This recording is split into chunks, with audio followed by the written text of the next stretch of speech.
بسم الله الرحمن الرحيم. السلام عليكم ورحمة الله وبركاته. ازيكم يا حبايبي، عاملين ايه؟ يا رب تكونوا بخير. معاكم روما من قناة يوميات روما ومامت. النهارده يا حبايب قلبي هنعمل طريقة عمل القرنبيط بطريقة سهلة وبسيطة جدا، وهيكون مقرمش معانا وأقل التكاليف وسهل جدا جدا.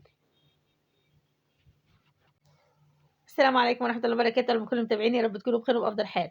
يلا يا بنات نعمل القرنبيط المقرمش الجميل ده بكل سهولة، جميل جدا. دي أول طريقة في طريقة العمل القرنبيط هقول لكم عليها. بس قبل ما نبدأ الفيديو بتاعنا نسمي الله ونصلي على الرسول. بسم الله الرحمن الرحيم. اللهم صل وسلم وبارك على سيدنا محمد عليه أفضل الصلاة والسلام.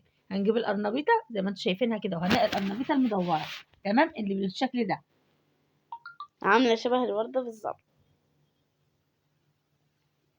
طبعا كان معانا القرنبيط ديت. بصوا بوريكم القرنبيط، بصوا عامل ازاي يا بنات. القرنبيط ده بيبقى يعني مش بيبقى ايه مفصص، لا.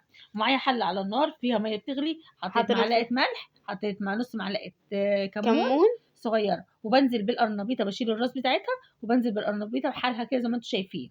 بس انا بوريكم ازاي انا قطعت الراس، بس الفيديو اتحذف، المقطع ده اتحذف وانا حطيت القرنبيطه، وبوريكم ان انا قطعت الراس يعني، وبحطها زي ما هي كده بحالها.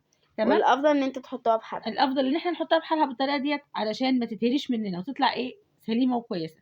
بصوا الاصفر قرنبيطة ده، الاصفر ده الكمون. عايزينه يبقى ابيض خالص ما تحطوش كمون، اسلقوه في الميه بس. حطوا عليه والطريقه ملح التانية بس. ان شاء الله هقول لكم عليها تحطوا ايه عشان يبقى ابيض عن كده ويبقى ابيض خالص نصع. معانا بقى المقادير يا حبايب قلبي. معانا هريسة الشطة بالثوم بالطماطم، ومعانا 4 بيضات، ومعانا ملح وكمون وفلفل وشطة وكركم ومرقة دجاج، والشطة اختياري، ومعانا مج دقيق، ومعانا كمان كزبرة وشبت، وده أساسي. قلبت كل ده في قلب بعضه كده، برضو الكهرباء كانت قطعت برضو، حظي بقى. وقمت جايه عاملاها بقى ايه، قلبت الخلطه كلها على بعضها زي ما انتم شايفين كده، وحطيت فيه القرنبيط قطعته صغير زي ما انتم شايفين، ورد صغير كده، وقمت محطاه فيه وعايزاه يبقى حلو جدا وكويس جدا جدا. خلي القوام بتاعه العجينه زي ما انتم هتشوفوها دلوقتي، قوام العجينه ولا تخينه ولا خفيفه خالص. بصوا هتشيلوا بالشوكه زي ما زي ما انتم شايفين كده، بقوم حطاها في قلب الشوكه. الشوكة طبعا بتصفي وبتاخد على قد المقدار اللي احنا عايزينه. بشيل بالشوكة زي ما انتم شايفين كده، وبحط في قلب الايه، الزيت الطاسة، في زيت طبعا، زيت سخن غزير، او زي ما انتم شايفين كده يا بنات. بصوا اهي، مش بتشيل يعني إيه، بتصفي العجين اللي فيها كمان عشان ما تبقاش جواها عجين، تبقى مقرمشة وجميلة جدا. طبعا انا نسيت اقول لكم ان انا حطيت معلقتين نشا، معلقتين نشا على مج الدقيق، لان روما هي اللي قالت المقادير.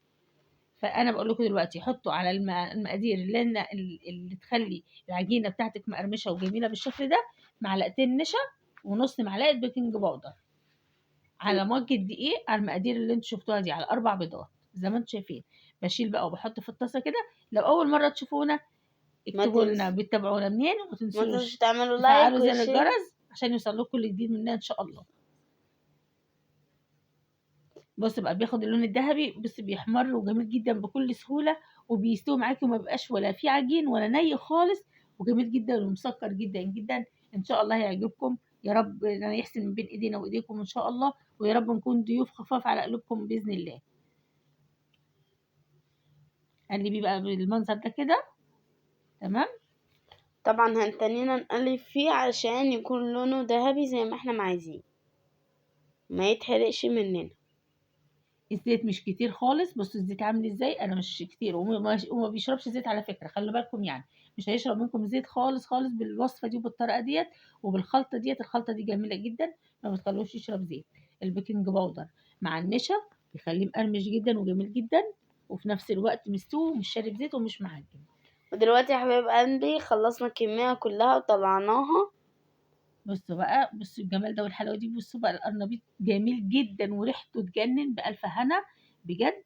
انا بس عشان كنت ماسكه التليفون بايد وبصور بايد، بصوا لو انتوا تسمعوا بس الخروشه بتاعت القرنبيطه كنت وريتها لكم. المشة كانت جامدة. مقرمش وجميل جدا جدا ومستوي ولا معجن ولا اي حاجه وبألف هنا. يلا جربوا، ايه رايكم؟ يا رب الفيديو يعجبكم، يا رب نكون ضيوف خفاف على قلوبكم.